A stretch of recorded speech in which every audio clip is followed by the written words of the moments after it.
Viewer discretion is advised. This content is for education and entertainment purposes. Any opinions are the opinion of hosts or guests and not the opinion of employers.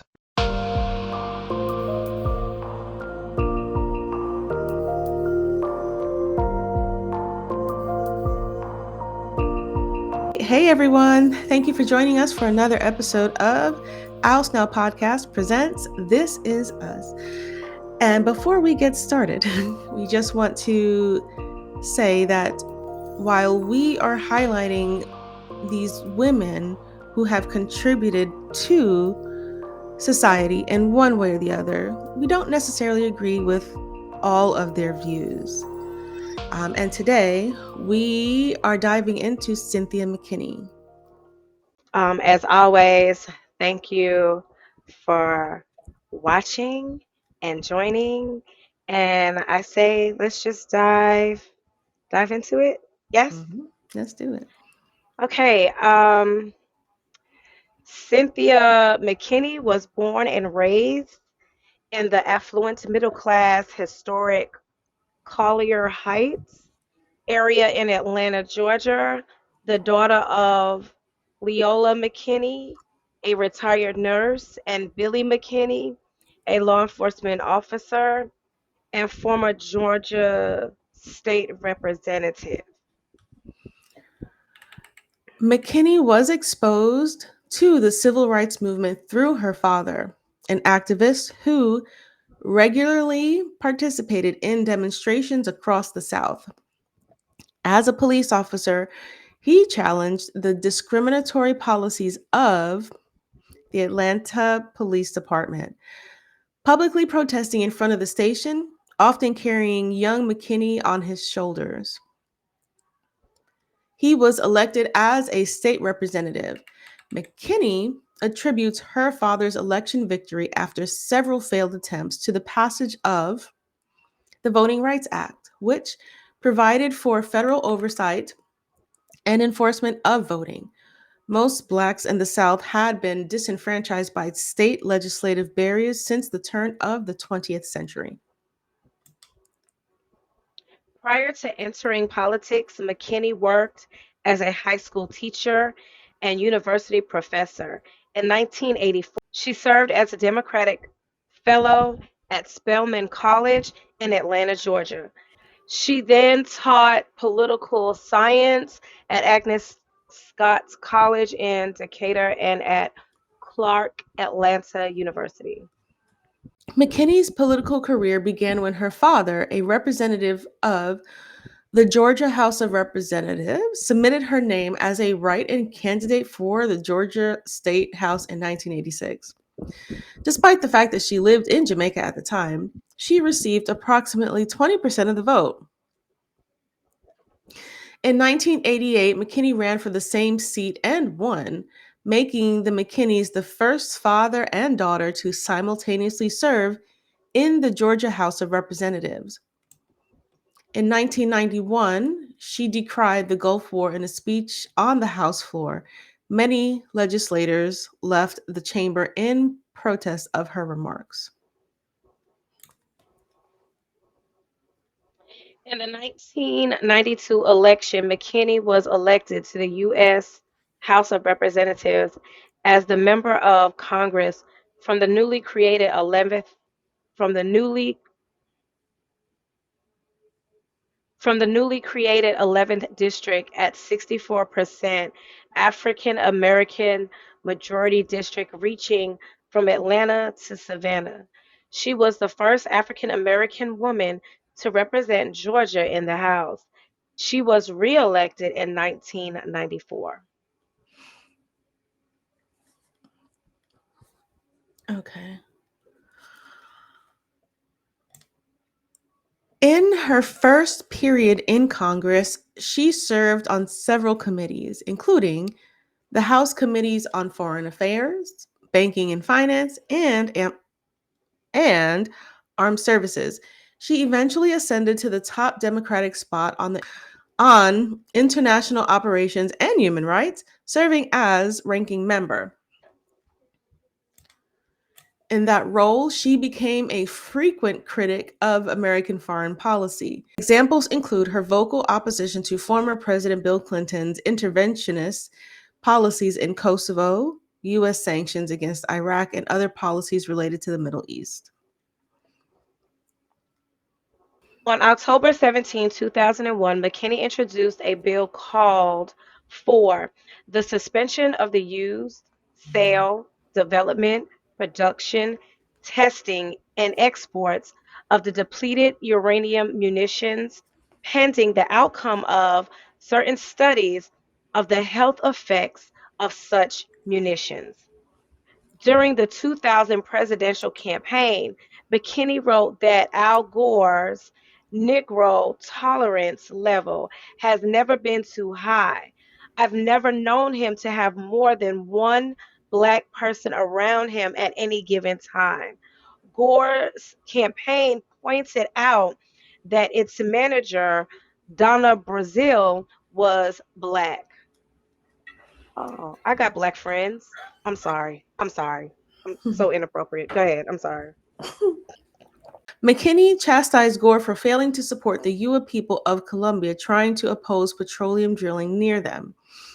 In a press release issued on February 22, 2000, entitled No More Blood for Oil, McKinney wrote that oil drilling in Yuba land will result in considerable environmental damage and social conflict, which will lead to greater militarization of the region, as well as increase in violence. Addressing herself to Gore, she wrote, I am contacting you because you have remained silent on this issue despite your strong financial interests and family ties with Occidental. McKinney gained national attention for her remarks following the September 11th attack in 2001. She asserted that the United States had numerous warnings of the event to come and called for an investigation. She inquired in a radio interview, what did this administration know and when did it know it? She said that the United States President George W. Bush may have been aware and allowed them to happen. Whoa, Hmm, it's a big accusation. a big one. She made allegations about the earlier President George H.W. Bush. It is known that President Bush's father, through the Carlyle Group, had, at the time of the attacks, joint business interests with the Bin Laden Construction Company and many defense industry holdings, the stocks of which have soared since September 11th. A spokesman for the Carlyle Group rejected her hypothesis. In a statement in April of 2002, McKinney told the Washington Post, I am not aware of any evidence showing that President Bush or members of his administration have personally profited from the attacks of 9/11. A complete investigation might reveal that to be the case. In the months that followed the attack, McKinney published in, sorry, oh, yes, there we go. Okay. In the months that followed the attack, McKinney published an open letter to Saudi Prince Awali bin Talal.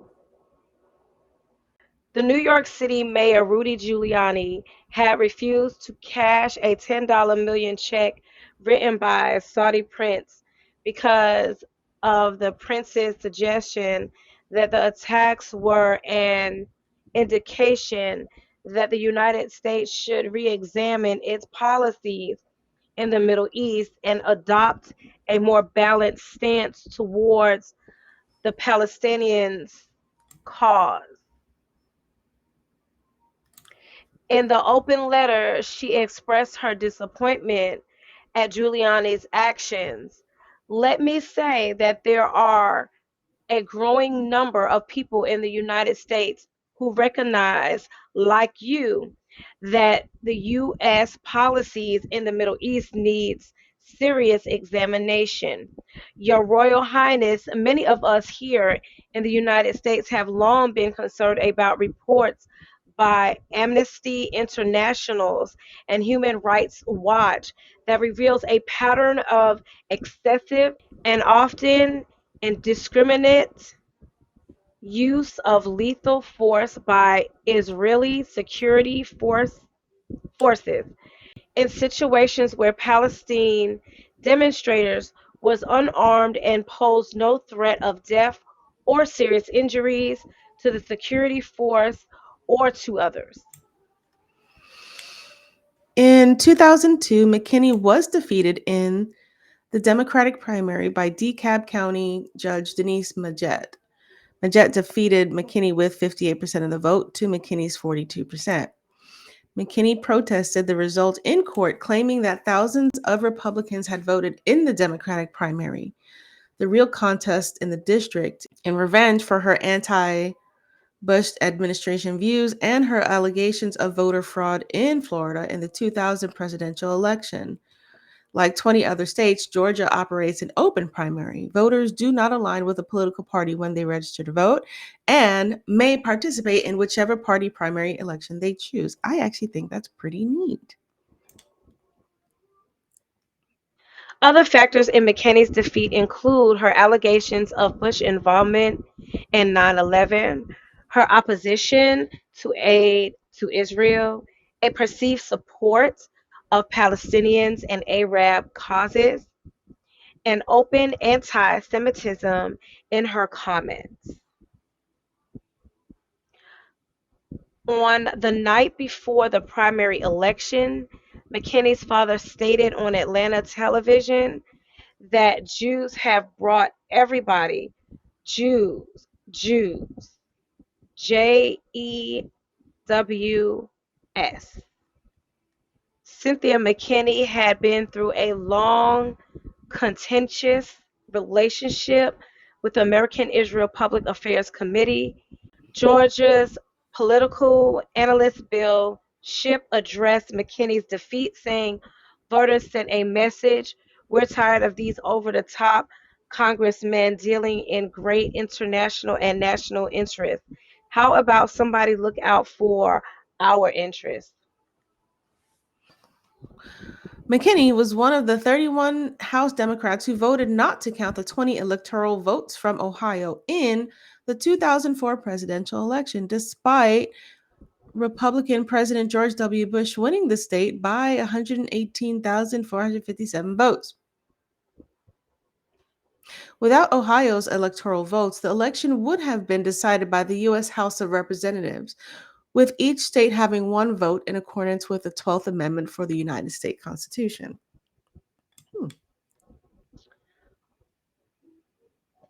On July 22nd, 2005, the first anniversary of the release of the 9/11 Commission's report. Sorry. On July 22nd, 2005, the first anniversary of the release of the 9/11 Commission report, McKinney held a briefing on Capitol Hill about the attack.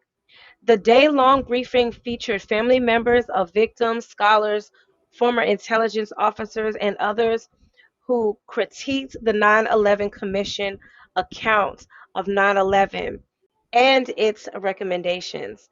The four-morning panel addressed flaws, omissions, and a lack of historical and political analysis in the Commission's report.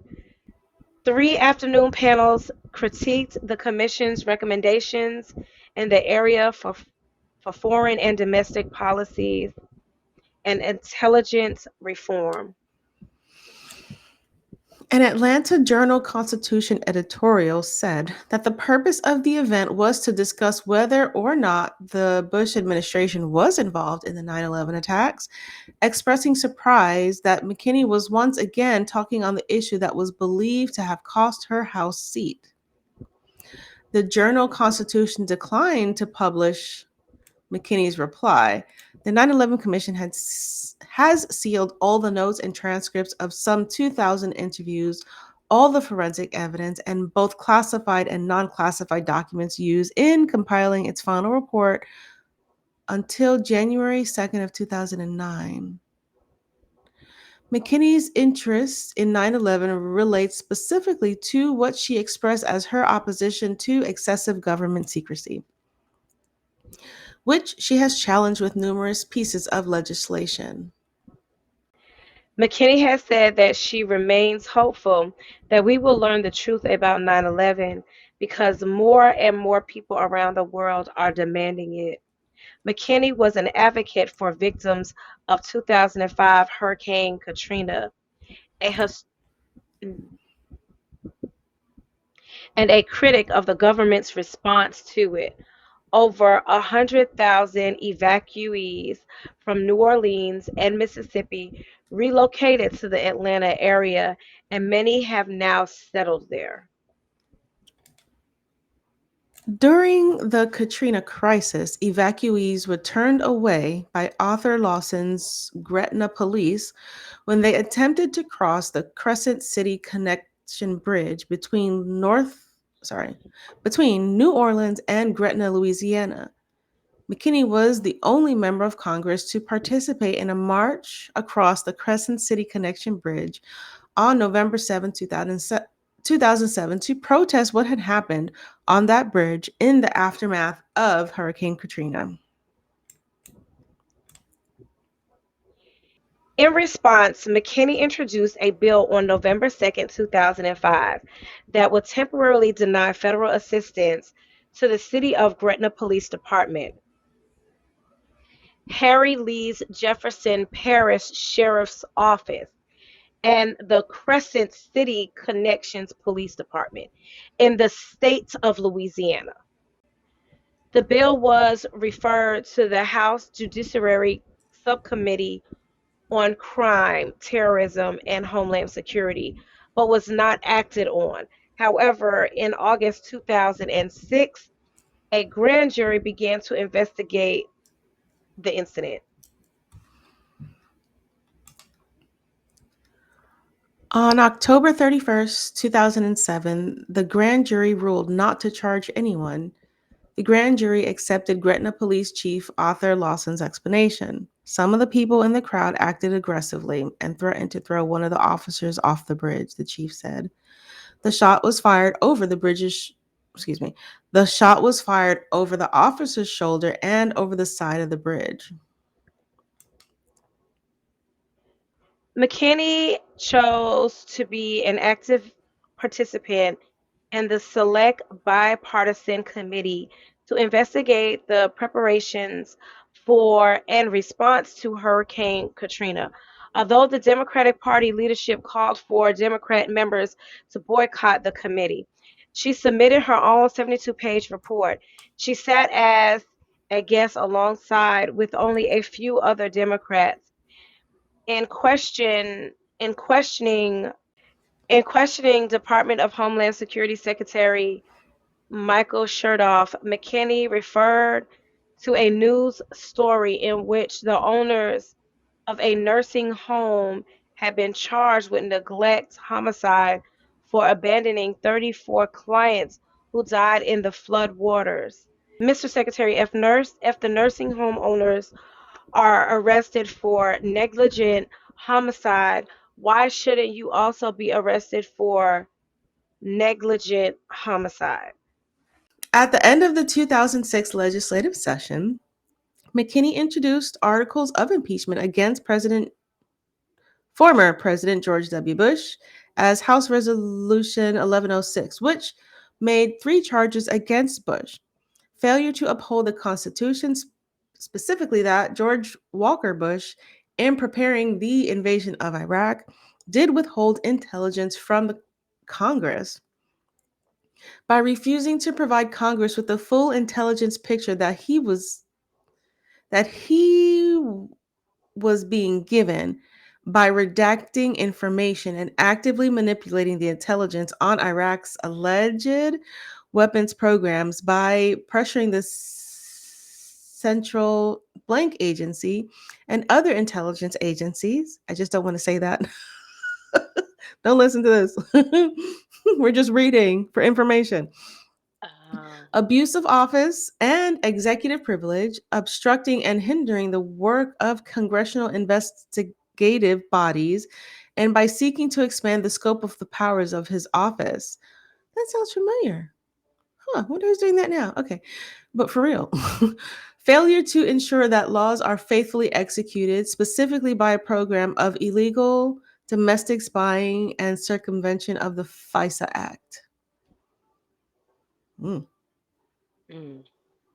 The second article also made charges against Vice President Dick Cheney, alleging he manipulated intelligence in order to justify the Iraq War, and against the Secretary of State. Oh, that name sounds familiar.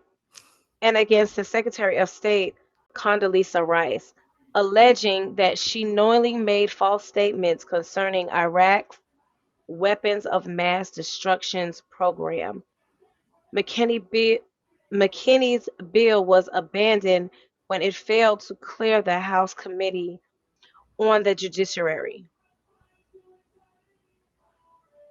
McKinney was a Green Party candidate in the 2008 presidential election. McKinney appeared at the July 15, 2007 Green Party national meeting in Reading, Pennsylvania, where she suggested that the Green Party could become a progressive political force.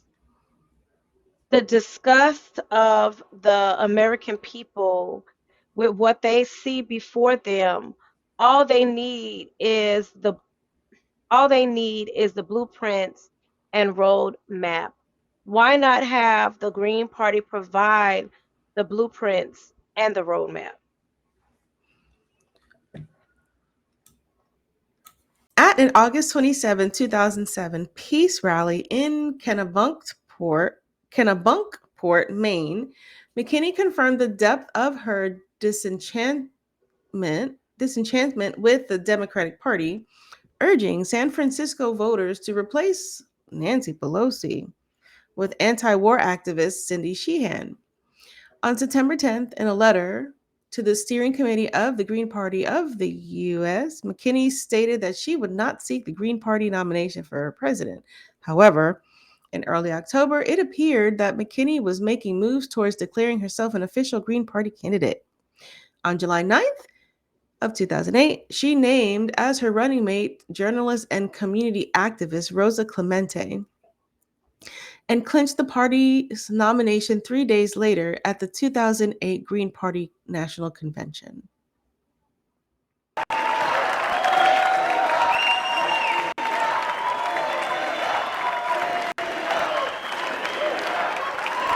you all very much. David has done a wonderful job of introducing my mother and father, and I would just like to announce to you that they are the newest members of the Green Party.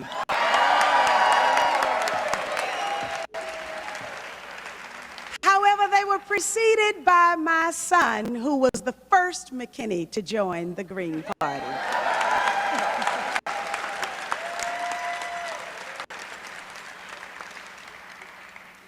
I want you to know that there is no way I could do this without the support of Billy Leola and Coy.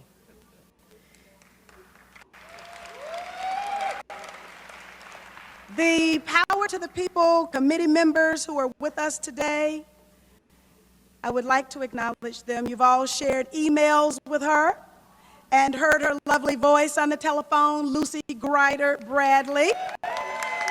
The campaign manager of my 2004 Comeback campaign and the FEC compliance team leader for the Power to the People committee.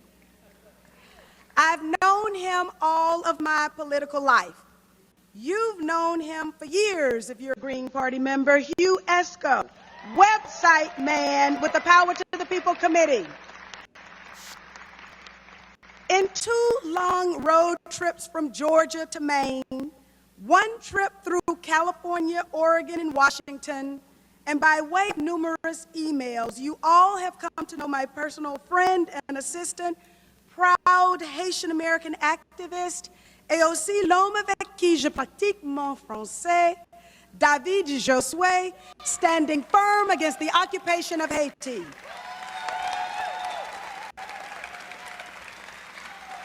John Judge is my friend.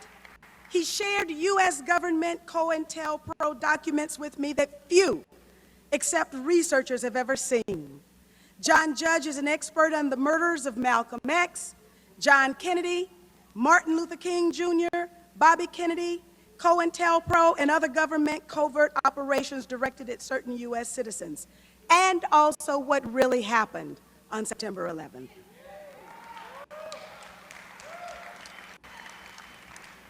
Janet Young, proud accountant for the Power to the People Committee, learned the true meaning of politics when she saw what happened to me after I put impeachment on the table. I'm also joined on the platform by members of the Reconstruction movement who have come into our Green Party to support our Power to the People campaign. The Reconstruction movement came into being as a result of dissatisfaction around government failures and unmet needs of Hurricanes Katrina and Rita survivors and the many communities across our country in need of reconstruction. The Run, Cynthia, Run visionaries from California who are responsible for bringing me to the party's presidential process. All of the Green Party candidates who were running for election in 2008, and Rosa Clemente, your vice presidential nominee. Thank you all for being here and standing with me today.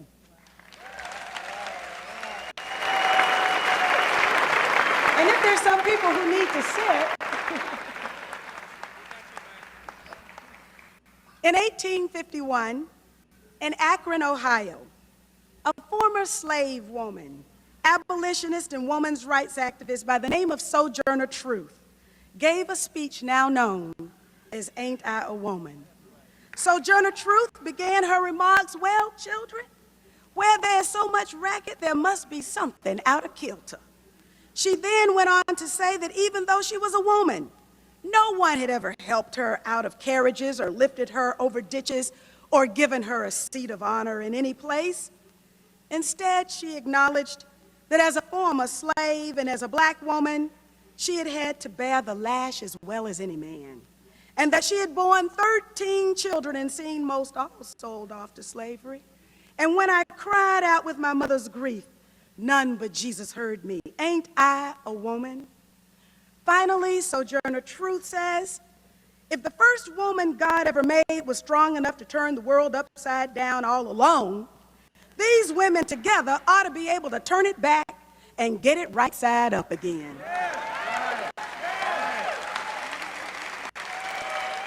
As it was in 1851, so too it is in 2008. There's so much racket that we too know something is out of kilter. In 1851, the racket was about a woman's right to vote. In 1848, just a few years before Sojourner uttered those now famous words, ain't I a woman, suffragists met in Seneca Falls, New York, and issued a declaration. That declaration began, we hold these truths to be self-evident, that all men and women are created equal, that they are endowed by their Creator with certain inalienable rights, that among these are life, liberty, and the pursuit of happiness, that to secure these rights, governments are instituted, deriving their just powers from the consent of the governed. Whenever any form of government becomes destructive of these ends, it is the right of those who suffer from it to refuse allegiance to it and to insist upon the institution of a new government. But when a long train of abuses and usurpations, pursuing invariably the same object, evinces a design to reduce them under absolute despotism, it is their duty to throw off such government and to provide new guards for their future security. Such has been the patient sufferance of the women under this government, and such is now the necessity which constrains them to demand the equal station to which they are entitled. 260 women and 40 men gathered in Seneca Falls, New York, declared their independence from the politics of their present and embarked upon a struggle to create a politics for the future. That bold move by a handful of people in one relatively small room laid the groundwork, and is the precedent for what we do today. You might have The to, Seneca Falls hey, Declaration Tanya, represented a clean break. Mhm. pause it.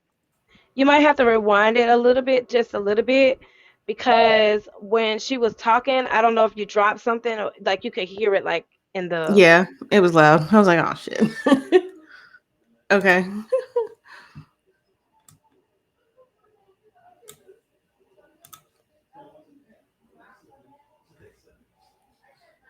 Events are designed to reduce them under absolute despotism. It is their duty to throw off such government and to provide new guards for their future security. Such has been the patient sufferance of the women under this government, and such is now the necessity which constrains them to demand the equal station to which they are entitled. 260 women and 40 men gathered in Seneca Falls, New York, declared their independence from the politics of their present and embarked upon a struggle to create a politics for the future. That bold move by a handful of people in one relatively small room laid the groundwork and is the precedent for what we do today. The Seneca Falls Declaration represented a clean break from the past, freedom at last from mental slavery. The Seneca Falls Declaration and the Akron, Ohio meeting inaugurated 72 years of struggle that ended with the passage of the 19th Amendment in August of 1920, granting women the right to vote. And 88 years later, with the Green Party as its conductor, the history train is rolling down the tracks. The Green Party is making history today. According to one source, 45 women have run for president in primary elections in the United States in the 20th century. 22 have made it on the ballot in at least one state in November. Thank you, Green Party, for pulling this history train from the station. But we make history today only because we must. In 2008, after 2 stolen presidential elections and 8 years of George W. Bush and at least 2 years of Democratic Party complicity, the racket is about war crimes, torture, crimes against the peace. The racket is about crimes against the Constitution, crimes against the American people, and crimes against the global community. The racket is even about values that we thought were long settled as reasonable to pursue, like liberty and justice and economic opportunity for all.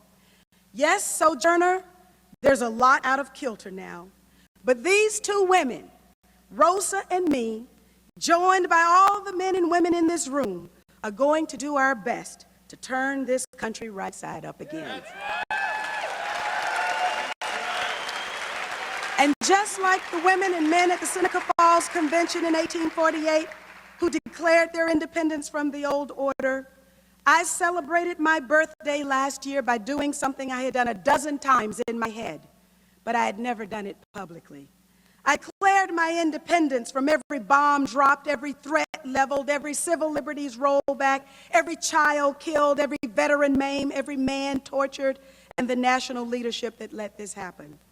At that pro-peace rally in front of the Pentagon, I noted that nowhere on the Democratic Party's congressional agenda for their first 100 days in the majority was any mention at all of a livable wage, the right of return for Katrina survivors, repealing the Patriot Acts, the Secret Evidence Act, the Military Commissions Act, or bringing our troops home now. Nowhere on the Congressional Democrats' agenda was an investigation into the Pentagon's loss of $2.3 trillion that Rumsfeld admitted to just before September 11th.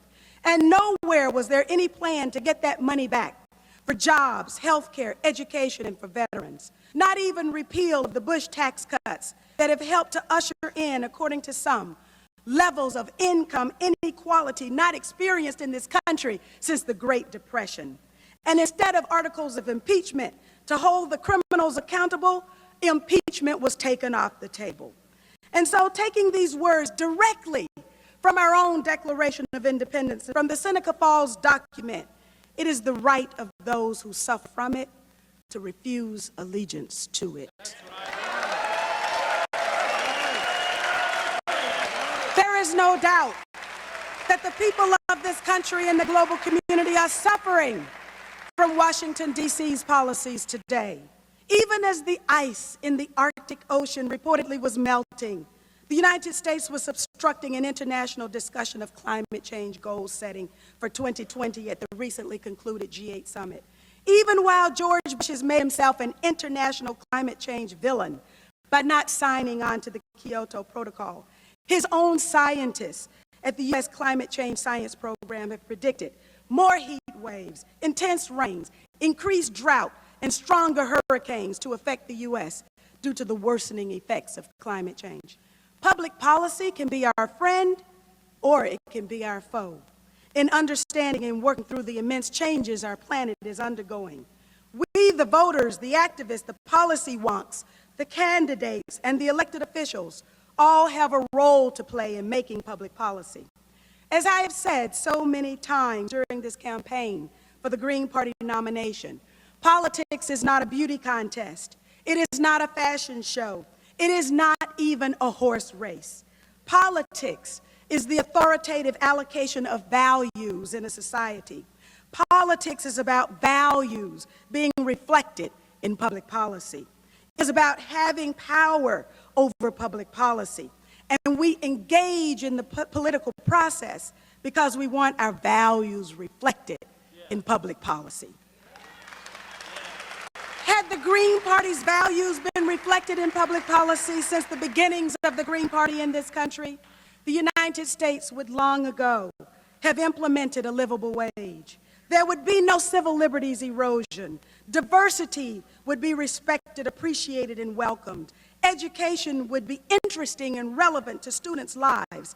And no student would graduate college $100,000 in debt in a Green Party USA. Because education, not incarceration and militarization, would be subsidized by the state.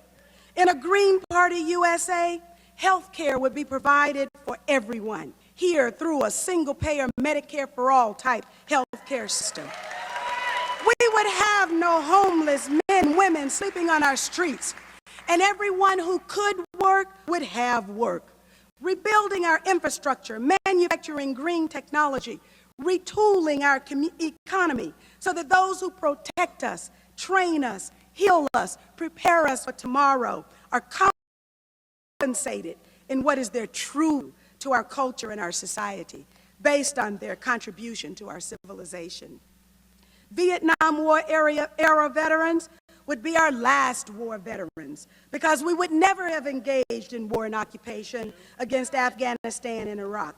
We would forego imperial designs on our neighbors to the north and south, never building any wall of division, not ever encroaching on their geographic or cultural sovereignty. In fact, if Green Party values were now reflected in U.S. public policy, our country would not only be not engaged in war and occupation, but there would also be peace in the Middle East based on self-determination, respect for human rights, and justice. We would strive to perfect our democracy at home through election integrity, and no one would be denied their rightful place in our union due to discrimination. Our neighbors in the global community will look up to us for cultural and technological accomplishments. We would have apologized for genocide against the indigenous peoples of this land and the abomination of chattel slavery. Our country would have dignity on the world stage and in every international forum, and no one in this country would be forced to live in fear. Oh, if it could be true that the values of the Green Party were reflected in the federal government's public policy.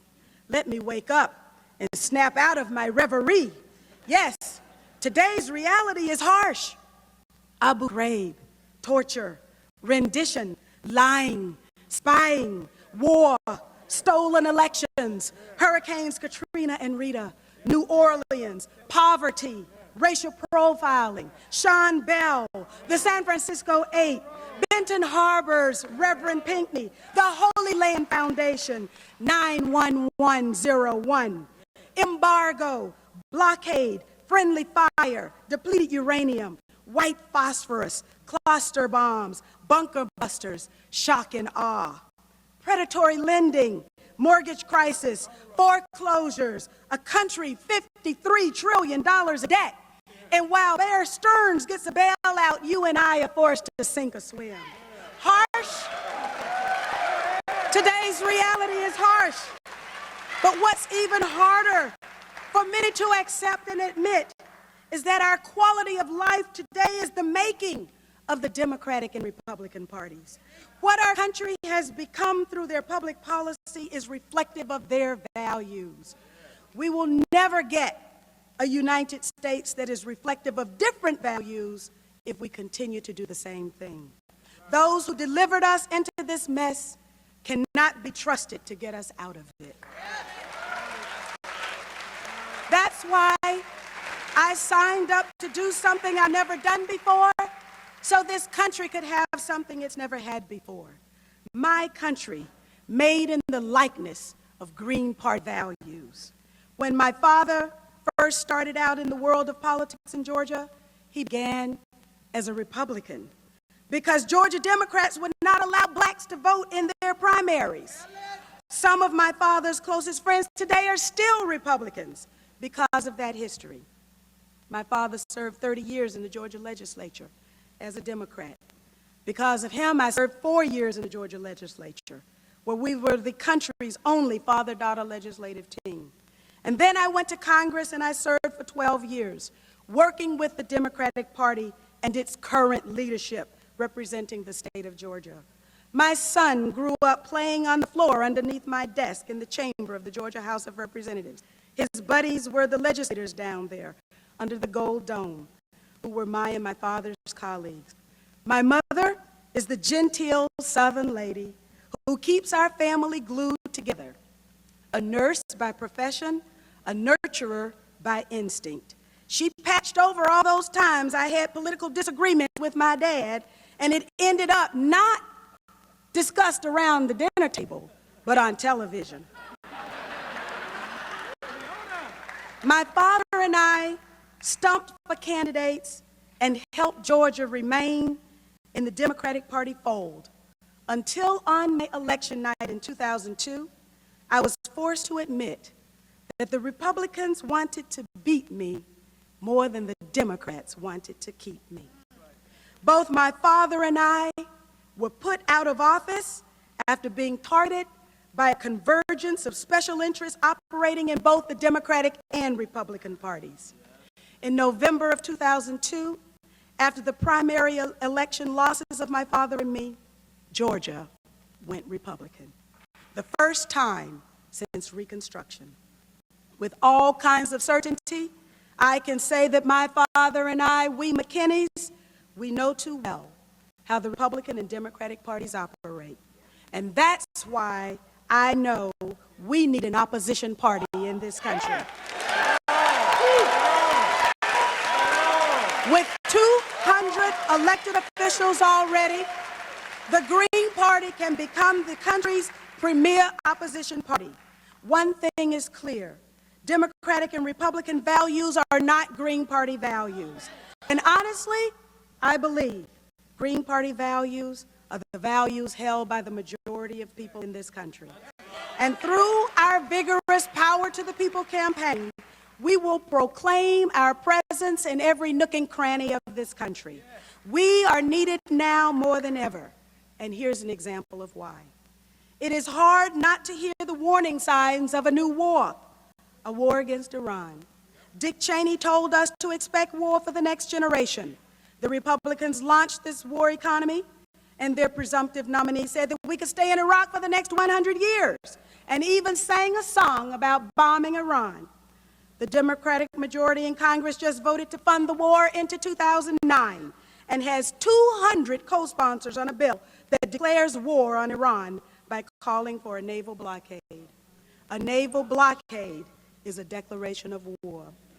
The Democratic presumptive nominee wants to increase the size of the overused military in the budget for an already bloated Pentagon, and I am the only candidate who has consistently voted against the Pentagon budget, voted against the war in Iraq, voted against the bills that funded it, The Green Party was against the war when it started, is against the war now, is against any military action against Iran that might take place tomorrow.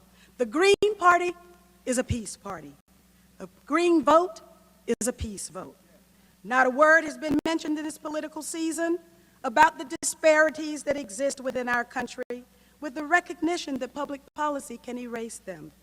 And even though, for the first time, a woman and an African American were being taken seriously in national primaries, a real discussion of race and gender has studiously been avoided on all sides.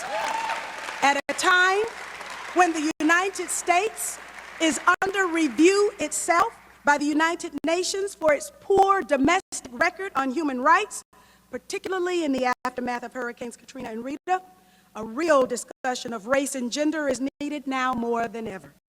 On some indices, according to United for a Fair Economy, the racial disparities that exist today are worse than at the time of the murder of Dr. Martin Luther King Jr. Right here in Chicago, Hull House reported that it would take 200 years without a public policy intervention from elected leadership for the quality of life experienced by Black Chicagoans to equal that of white Chicagoans. Women are still the overwhelming profile of the minimum wage worker in this country. 65% of all minimum wage workers are women, according to 2005 statistics.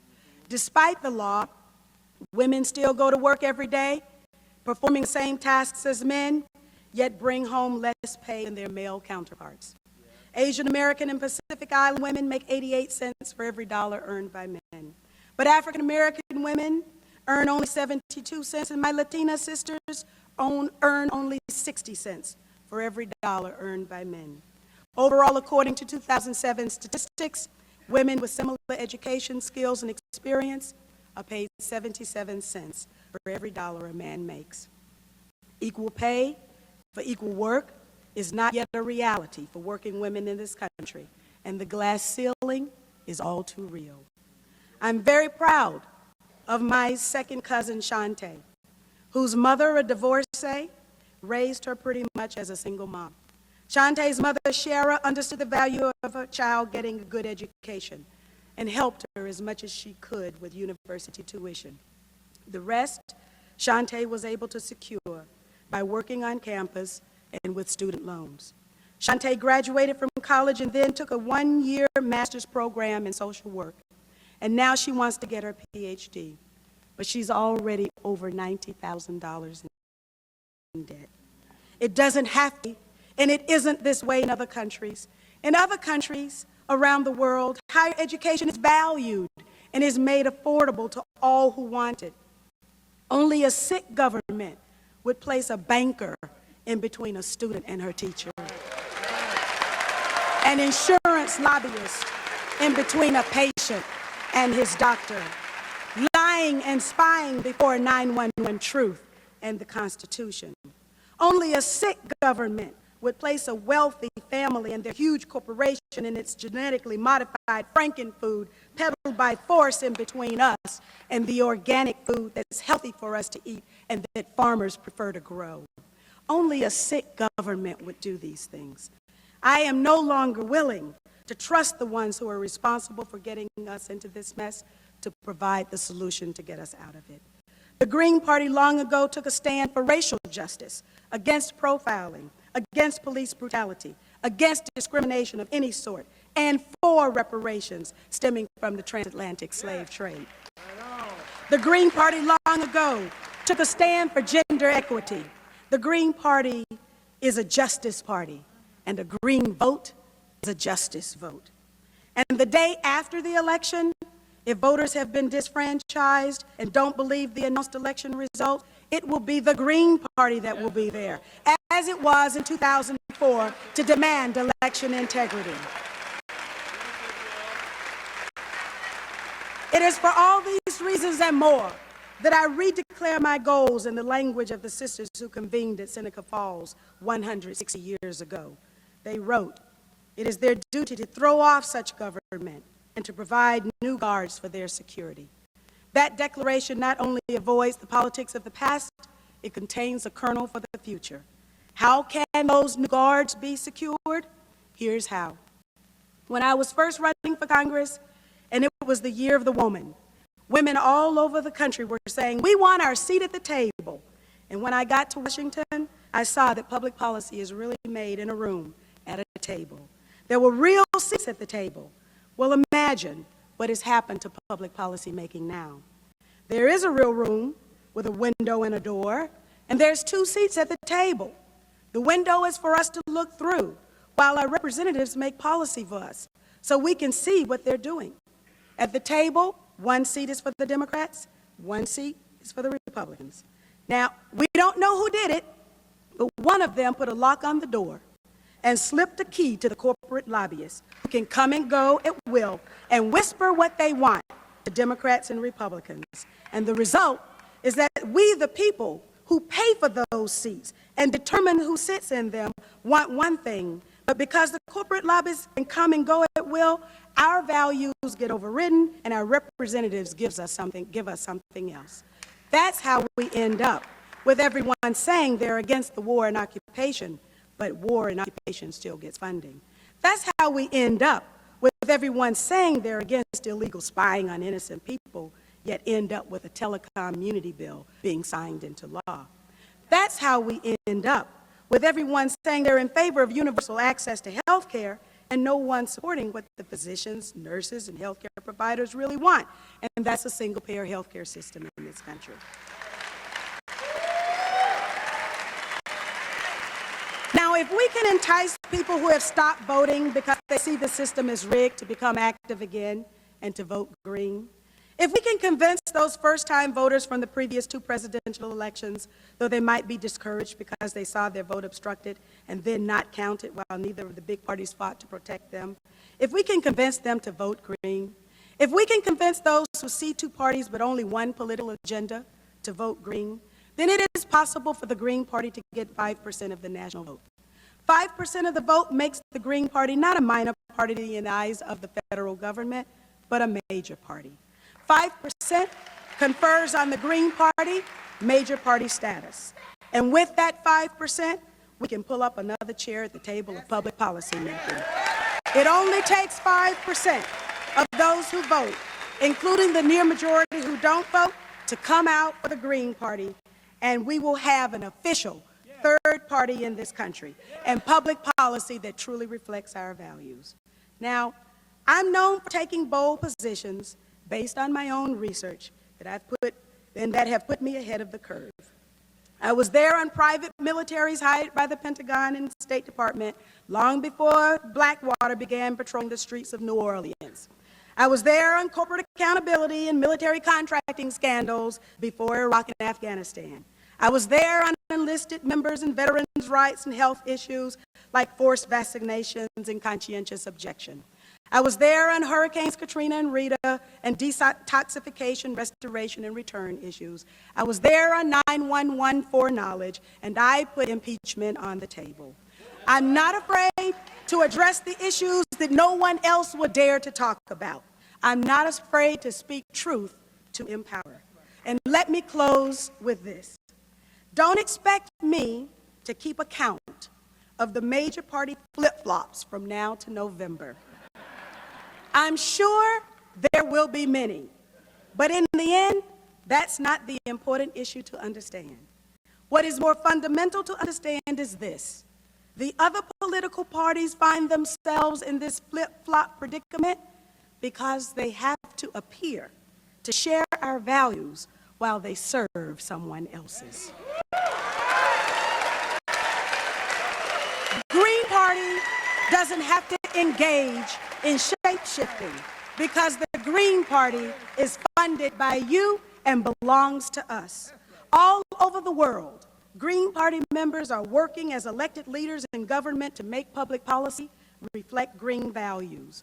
Wangari Maathai, former parliamentarian from Kenya, Nobel Peace Prize laureate, Green Party member.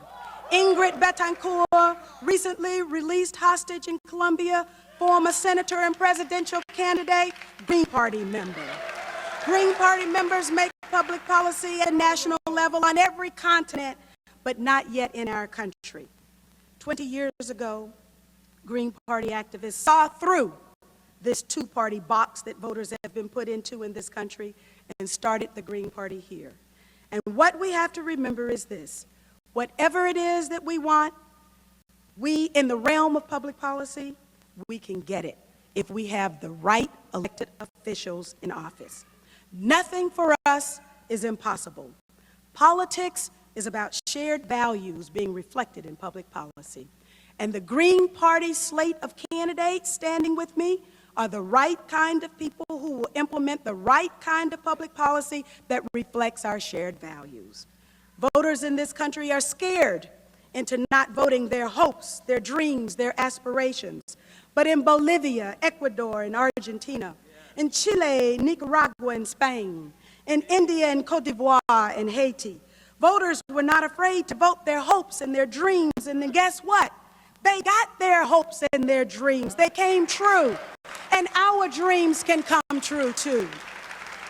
Every one of you in this room today, and each of the individuals I've met with and communicated with online across our country, has made a difference in my life. And moreover, the 5% who will vote for us will help us make a positive difference in the lives of people around the world. Who we are makes a difference. What we do makes a difference. We are in this to build a movement.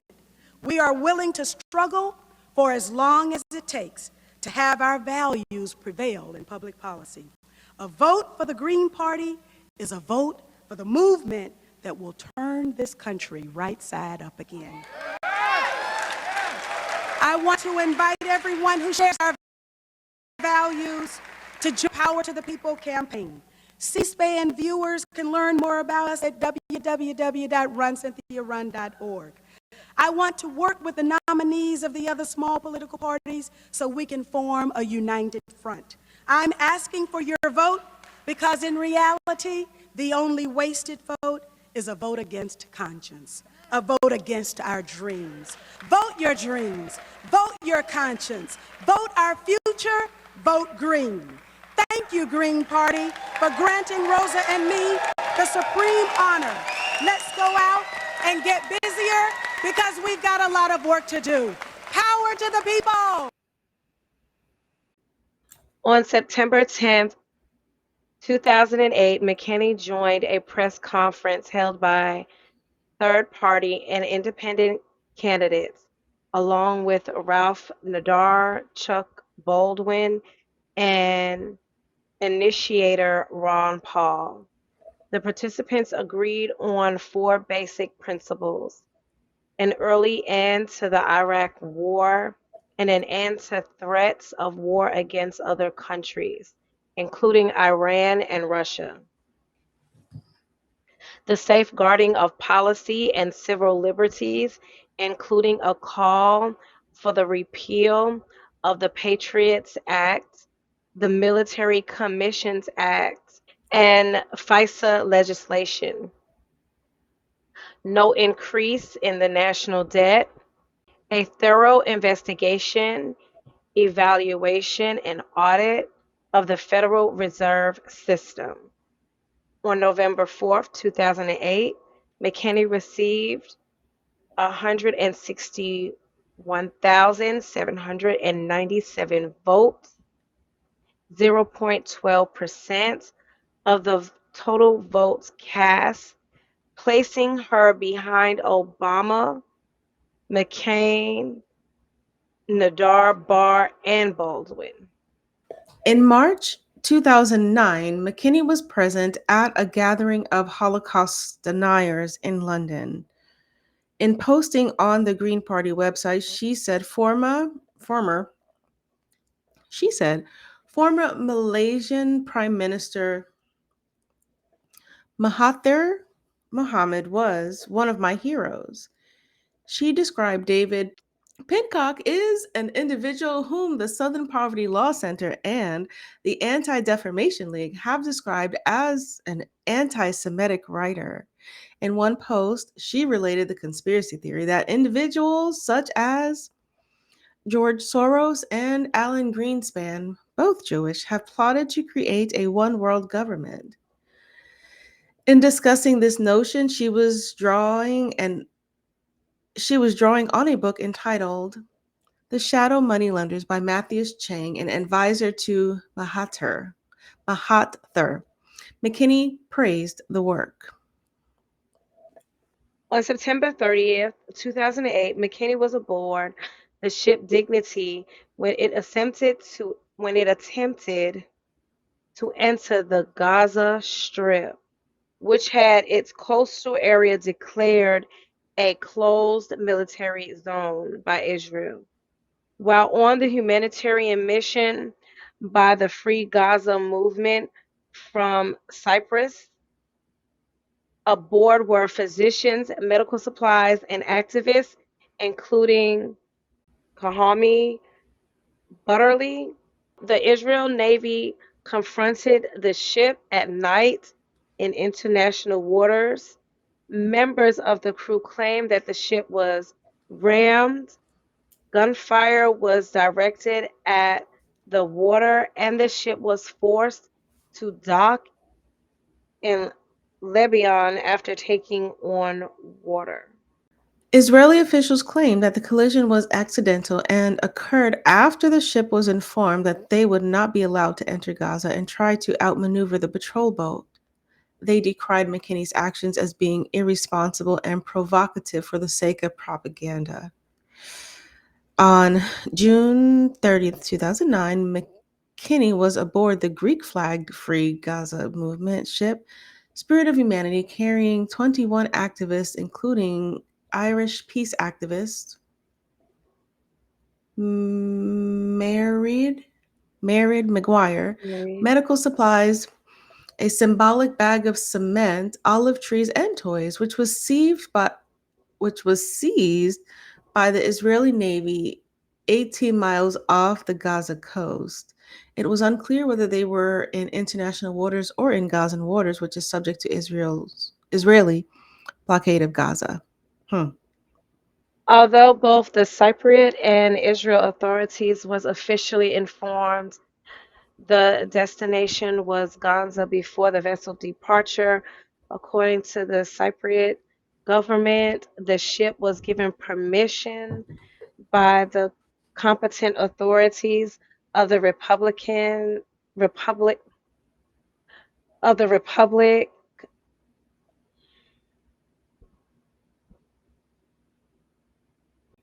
Although both the Cypriot and Israeli authorities were officially informed the destination was Gaza before the vessel's departure, according to the Cypriot government, the ship was given permission by the competent authorities of the Republic of Cyprus to sail off the port of Larnaca in Cyprus on the basis of its declaration that its intended destination was the port of Port Said in Egypt.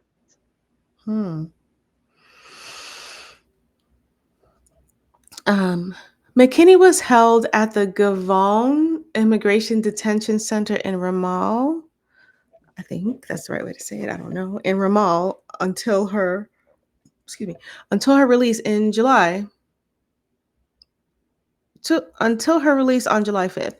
McKinney initially refused to sign the deportation papers because they were written in Hebrew and that the papers would require them to admit that they were in violation of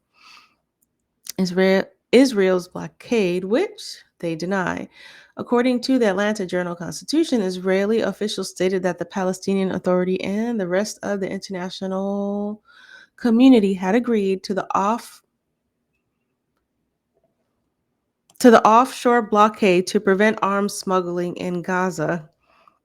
The Palestinian Chronicle reports that such an agreement to the offshore blockade never happened. No Palestinians have agreed, nor did the international community agree to a blockade by Gaza by land or sea. On June 17, 2009, a group of United Nations agencies and non-governmental organizations called for an end to Israel's blockade of the Gaza Strip. On July 7th of 2009, McKinney was deported to the United States. And we're going to end this here. There's a lot more that you can certainly learn about Miss McKinney, but as we said when we first started the episode, we may or may not agree with some of the views of the people that we are discussing in this series, and we chose to stop here. But Wikipedia is a great resource to read and learn more. We chose to kind of end it here because, again, we don't want to highlight certain things. Miss McKinney, she did pave the way for more insight as to what happened in Hurricane Katrina, because there was a lot, which is one of the reasons why we felt it was important. And like some of the things that she stood for, I think made sense, testing to make sure that present the bill about depleted uranium, like knowing, let's test it and figure out, are there any effects of this before, I think that's actually important, like Absolutely. when you think about some of the things that we're seeing now with the red dye, allegedly red dye in our foods, the chemicals that are put in products that a lot of African American communities use in terms of hair, in terms of relaxers. So I think of that when I'm like, oh, okay. So she had some really great points that I can get on board with. But on a personal level, there's some things that I don't. I think her asking or being an advocate for full disclosure into some of the things that have happened in our history, I think that's actually very important. And not to kind of lean into, because we're not doing that, but not to lean into any conspiracy theory. I do believe to a degree that we don't know everything that happens when it comes to certain things, like with MLK, Malcolm X, JFK, all those things. But I think to a degree, there's also things that we can't know. Otherwise, we won't function as a society. And maybe that's part of the reason why they can't disclose everything. I'm not saying it's okay. All right. So let me be clear. But give us the choice. You know what I'm saying? I mean, they need us out there working, right? We need to be productive taxpayers so they can tax us. So they're not going to tell us everything. And I think most people acknowledge that, and we don't have a choice but to accept it because there's no other choice. But sometimes it gets a little bit risky, I think, because you don't want to lean into conspiracy that's not true, because you can mislead a lot of people, which is, you can mislead a lot of people. And I'm not saying that, I don't know how to say it without I don't know. You don't want to be misleading, and we can just leave it. Yeah. We don't want to be misleading or misguide people by Yeah. certain things that we say or put out into the atmosphere. Yeah, but I think like some of the things that the party was standing for is like ending the conflict early, not a bad gig, equality in pay, loving that. And I've had that happen to me, where I found out that my male counterpart was getting paid significantly more, despite my being not to toot my own horn, I was better. Like that's a big thing. And just because we may not, and again, this is a broad statement, even though we don't agree with everything or everyone that we are featuring in this series, doesn't mean that there isn't some importance that person has brought to. I agree. Yeah, even if it is like paving the way for other people with opposing views to speak up on those opposing views. Because if nothing else, I think an opposing view does help us either validate our personal thoughts or see things differently, which sometimes we need to. Um, Yeah. yeah. Um, and I do not agree. I will say this, and I'm okay with saying this part on a personal level. I do not agree with singling out any particular cultures off of off of conspiracy. I think that's wrong. I think that's kind of what's been done to us as a culture. So how we could perpetuate that and do it to somebody else is very like confusing to me. Um, yeah. Yeah. Yeah. I feel like she was brave in the fact that she wasn't afraid to ask the hard questions Mm. and to try to, I don't want to say insinuate. I guess maybe she wasn't afraid to say, "Hey, that don't look right. That that's not sitting well with me." Even at the cost of her career, which I think is which is brave. And some people are not that brave. Yeah. Some people will be quiet or be uncertain about things or think that certain things are subject, but out of think that certain things are suspect, but out of fear be like, no, I'm going to be quiet. So I respect the fact that she felt some type of way about it and wasn't afraid to say it. And I don't know if it's fortunate or unfortunate that it did what it did to her career. I don't know because I don't know enough. Um, and I definitely feel like there is people that I don't agree with every aspect of what it is that they're saying, but for the most part, I agree, if that makes sense. So, like, even though I don't agree with a certain aspect or I'm uncertain, Mhm. um, Yeah. you know, of a certain view or a certain take on things, um, doesn't mean that that sometimes the good outweighs the bad. Mm. Does that does that make sense? So I can't agree with you on that.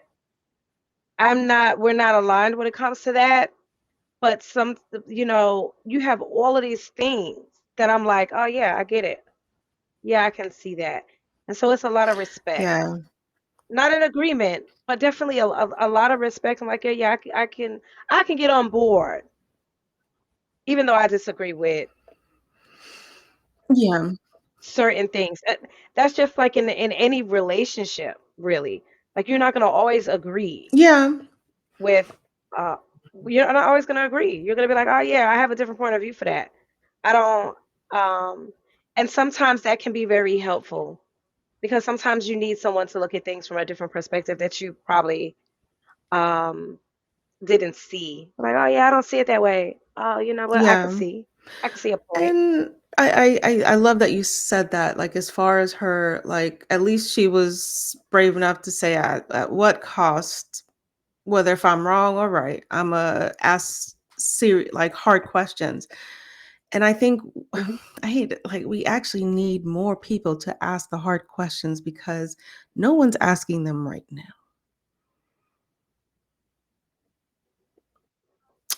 I mean, we Um, are, but the people in the positions that have the that to authority or can really make the they're difference. not asking those questions, and that is Um, yeah. There are some. Don't I get me don't. wrong. I was gonna say I do believe there are some, but it doesn't feel like it's enough. It's not enough of people questioning, and I feel like we could definitely use more of that now. Now especially. Absolutely. Um, because I thought we was in a place of progressing, but it seems like a lot of things are Hmm. regressing. So I wonder what would her stance be on the current state. I mean, I haven't, I like, I feel like know, I know too. but Well, it's you kind know of what I hard to mean? I feel like I tell. know, but It's hard to tell because I don't know. It's hard to tell because she's a bit of a wild card with some of the things that she has said in more recent years. this is an Hmm. assumption. I can't speak for, but I think about some of the things that she said about women's rights and fairness and equality. But she's not speaking up. She can. I don't know where she's at now. She's still living, so but she's not saying anything. Maybe she's not active in government now, but there's plenty of people who are no longer active in government that can speak up, but she's not saying anything. And I don't recall anything coming from her the first go around. Hmm. Um, and I feel like there's the people who Okay. are actively saying something now, they have they've been clear from the beginning, like we're against whatever this is. And if you know, you know. We shouldn't have to fucking explain it to you guys. Excuse me. Um maybe we should. I don't know. Anyway, she's not actively saying anything. Or maybe she's just I don't know. That's why I say it's a wild card because you've got people who are saying speaking out against what's happening now, but there's not enough to sway anything.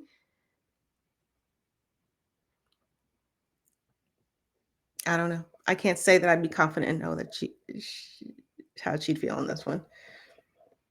And I think that, Really? ma'am, you should come out and say what you feel on this. We would love to kind of hear your stance on.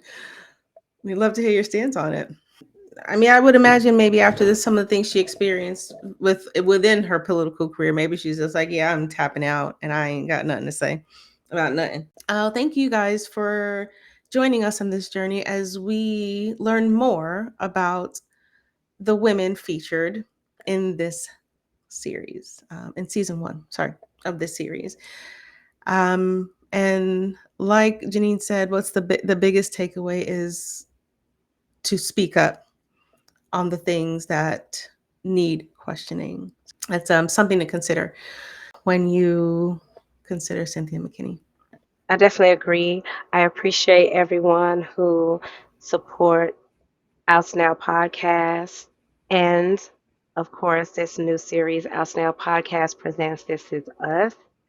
And our whole first season, yes, is about the women that have been spotlighted in this series.